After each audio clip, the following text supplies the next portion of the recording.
car la région est au pied de l'Himalaya. Et lorsque les pluies vont s'abattre sur les flancs des montagnes, la catastrophe va se transformer en véritable tragédie. Brésil ou Indonésie, embarquez à bord d'un tour du monde exceptionnel pour découvrir notre classement des 10 inondations les plus dramatiques de l'histoire. La planète bleue. Le surnom de la Terre lui vient d'une ressource indispensable, l'eau. Elle en est recouverte à 71%. On la trouve sous forme liquide dans les océans, les fleuves, les rivières ou les lacs, sous forme de glace ou de vapeur dans l'atmosphère.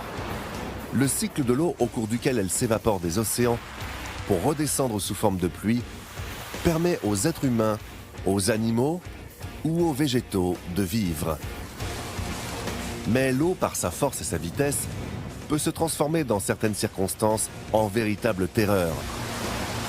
Face à des pluies diluviennes ou à un fleuve en crue, cette ressource indispensable devient alors un piège mortel et destructeur.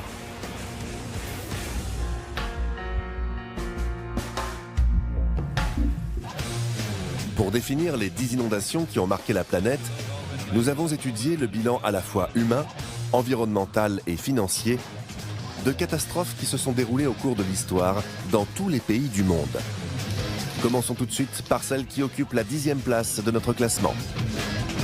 Direction le Brésil, et plus précisément la région de Minas Gerais, située dans le sud-est du pays. C'est ici, dans la ville de Mariana, qu'a eu lieu en 2015 une terrible catastrophe. Mariana est une petite ville d'à peine plus de 50 000 habitants, connue pour ses gisements de pierres précieuses depuis le XVIIe siècle et devenue l'Eldorado des géants de l'industrie minière. Parmi eux, la société Samarco, détenue par le géant brésilien Vale, et l'anglo-australien BHP a fait construire un barrage à l'extérieur de la ville baptisé Fundão. Sa fonction, stocker les millions de mètres cubes de résidus toxiques liés à l'exploitation d'une mine de fer située à proximité.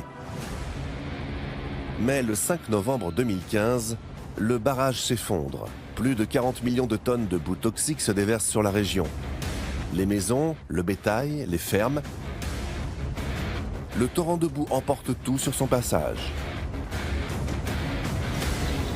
Le petit village de Bento Rodrigues est rayé de la carte en à peine quelques heures. Le bilan de la tragédie fait état de 19 morts, dont plusieurs enfants.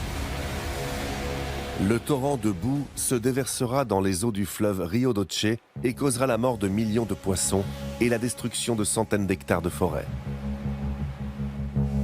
La vague de déchets toxiques déferlera sur près de 650 km à travers 2 États brésiliens, polluant tout sur son passage.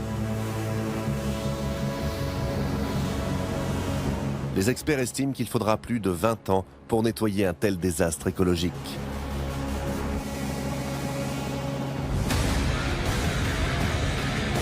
L'enquête montrera qu'un rapport interne avait sonné l'alarme quelques années plus tôt sur des risques d'effondrement du barrage.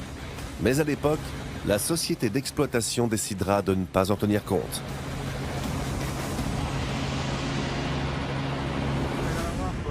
Les géants miniers Vale et BHP, propriétaires de la société Samarco, responsables de la catastrophe, seront condamnés à verser plusieurs milliards de dollars pour nettoyer la région et indemniser les victimes.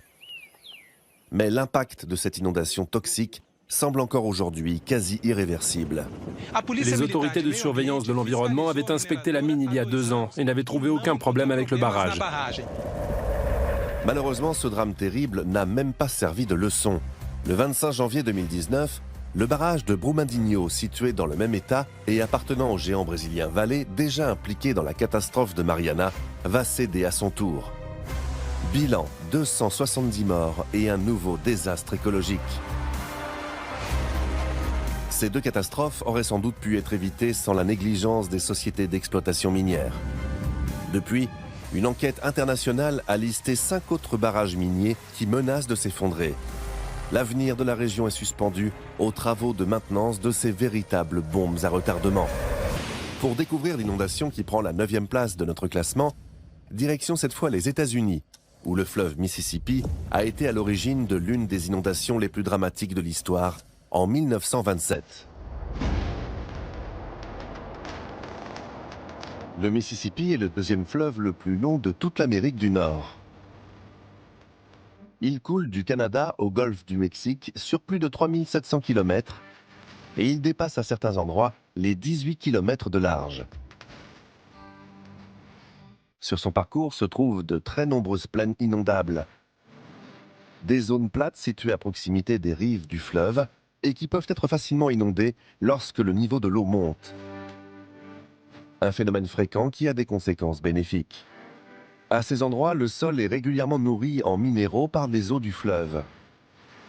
Les plaines inondables sont donc souvent des lieux très riches en biodiversité et au sein desquels les hommes sont venus s'installer pour tirer profit de cette abondance de ressources.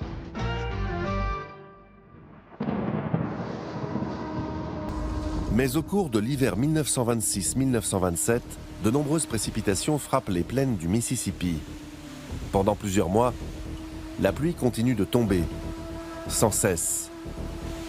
Les digues construites le long du fleuve sont dépassées par un tel afflux d'eau. Le 15 avril 1927, des pluies diluviennes s'abattent sur le Mississippi dont le niveau est déjà à son maximum. Elles vont déclencher l'une des crues les plus tragiques du XXe siècle.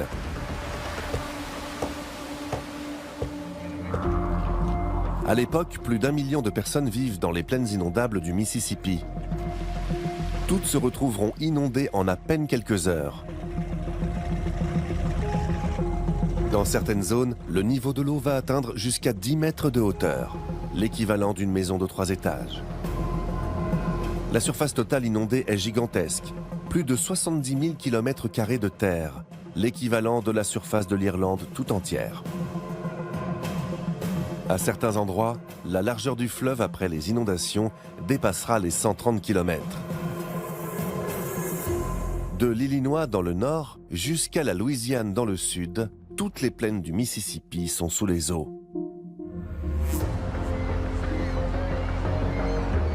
L'impact de cette inondation record durera pendant 2 ans. On estime qu'elle aura coûté l'équivalent aujourd'hui de plusieurs dizaines de milliards de dollars de dégâts. Un drame qui aurait conduit la plupart des pays du monde à la faillite. 1929 sonne le début de la plus grande crise financière de tous les temps.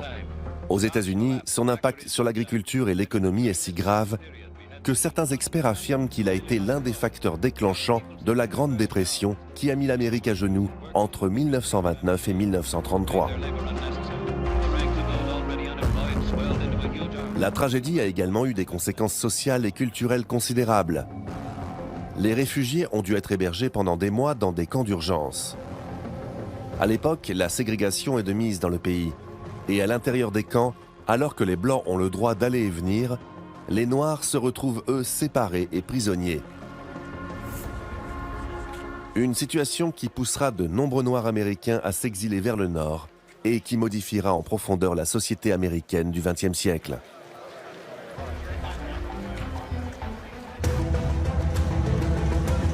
Le bilan de cette inondation terrible fera état de 500 morts.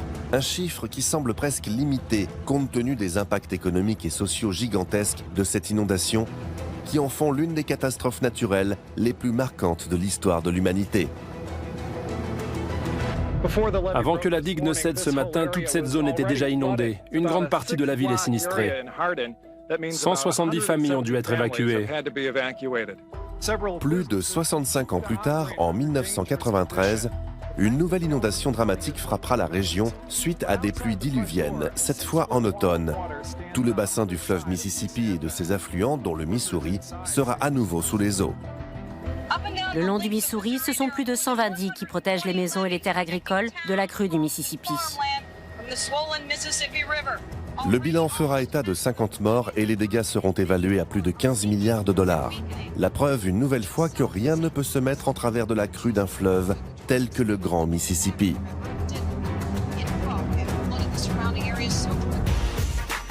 Après les États-Unis, direction à présent l'Asie pour revivre la catastrophe qui prend la 8e place du classement. Elle a frappé en 2013 l'État d'Uttarakhand, situé dans le nord du pays, et traversé par la chaîne de l'Himalaya. La zone est souvent la proie des pluies diluviennes, liées à un phénomène climatique bien connu qui touche le pays tous les ans entre juin et septembre, la mousson. Une période au cours de laquelle de nombreux pèlerins de différentes religions se rendent dans l'état d'Uttarakhand, où les rivières sacrées du Gange et de la Yamuna prennent leur source. À cette époque de l'année, la population augmente de 300 000 personnes. Mais en juin 2013, un événement cataclysmique va frapper au pire des moments.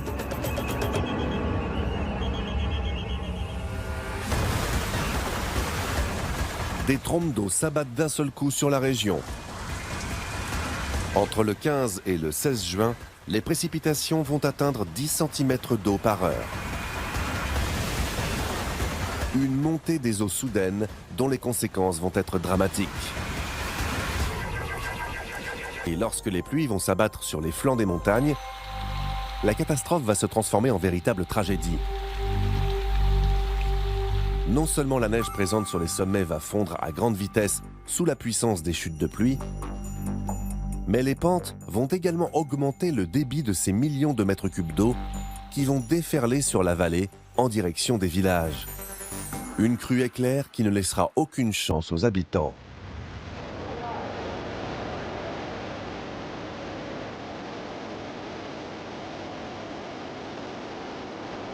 Le niveau de pluie a augmenté de 375% par rapport à la normale. Pire, à l'époque, plusieurs barrages hydroélectriques sont en construction dans le secteur. D'énormes blocs de roches extraits des chantiers de construction et abandonnés sur les flancs des montagnes sont emportés par les flots. Ils se transforment en véritables missiles qui vont percuter les habitations situées dans la vallée. Tout ce qui se trouve sur le passage des torrents de débris qui se déversent depuis les sommets est détruit. Les arbres sont déracinés, les maisons emportées, les routes, les ponts et les voies ferrées ensevelies. L'arrivée d'une telle quantité d'eau va provoquer de gigantesques glissements de terrain qui vont anéantir tout ce que la pluie n'avait pas encore emporté. Sur place, des dizaines de milliers de pèlerins se retrouvent piégés, sans aucun ravitaillement possible.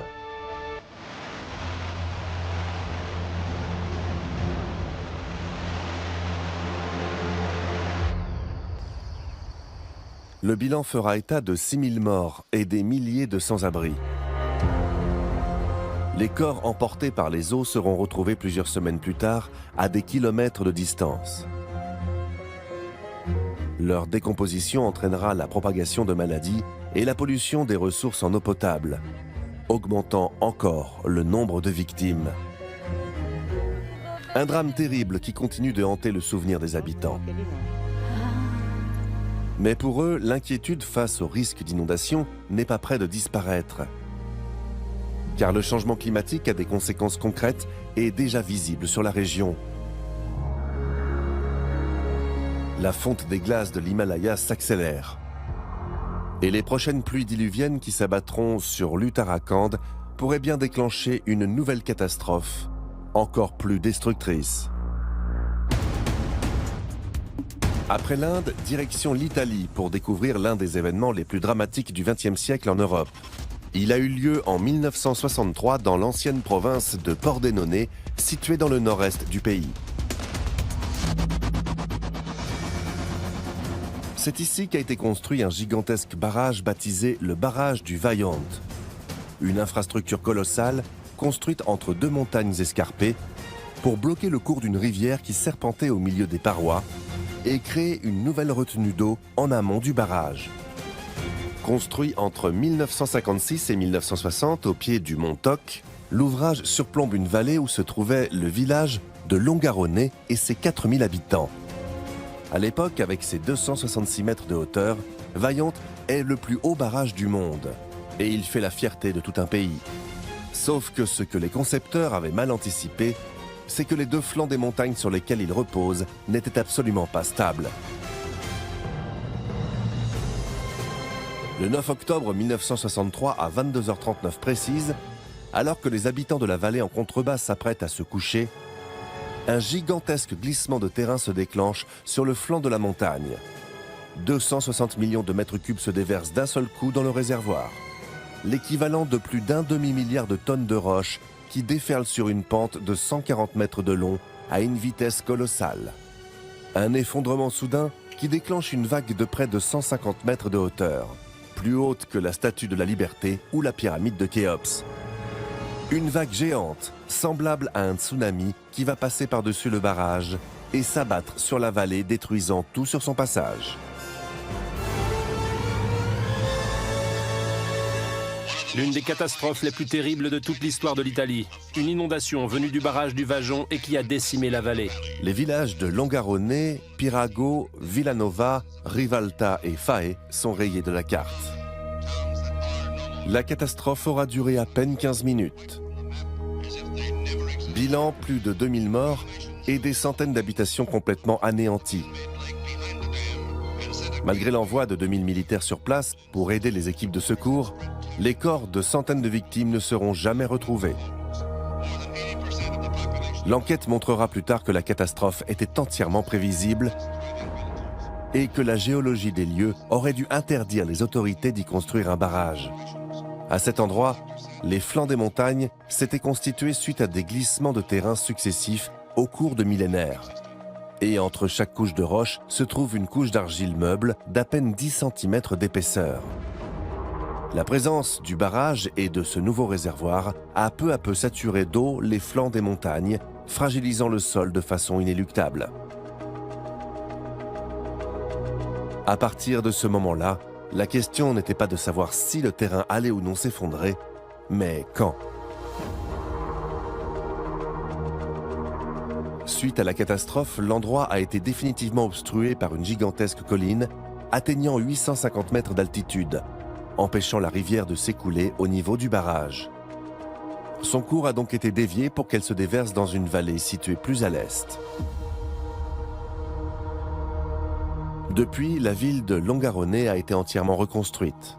Quant au barrage du Vajont, il trône toujours entre les deux parois de la montagne et a été transformé en lieu de mémoire, en souvenir de ceux qui ont perdu la vie ce jour d'octobre 1963.